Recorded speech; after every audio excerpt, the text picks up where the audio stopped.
every now and then.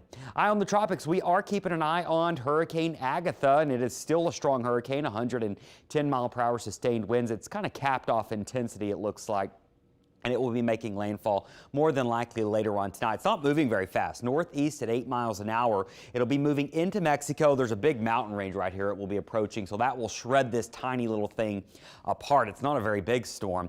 And notice it will weaken to a tropical storm, and then eventually the remnants of Agatha are what are going to approach somewhere in the southwestern Gulf as we go into the Wednesday time frame is what it looks like. National Hurricane Center still highlighting somewhere in the southwest Gulf, maybe over the Yucatan Peninsula or in the northwest Caribbean for development. Keep in mind, this is not a cone. This is not telling you where the remnants are going. This just tells you that we could see a low pressure develop anywhere in this area. And of course, where it develops is going to determine what it eventually does. It does look like in really all the scenarios that whatever does try to develop here is going to get tugged north and east. There's a trough coming down, and that will pull this generally in the direction of Florida towards the weekend. So it doesn't look like a very strong system at this point. And if a low pressure does develop, it'll probably be a big rainmaker, and that's usually what we see with May and June systems. But you can see there that moisture getting tugged up through the weekend.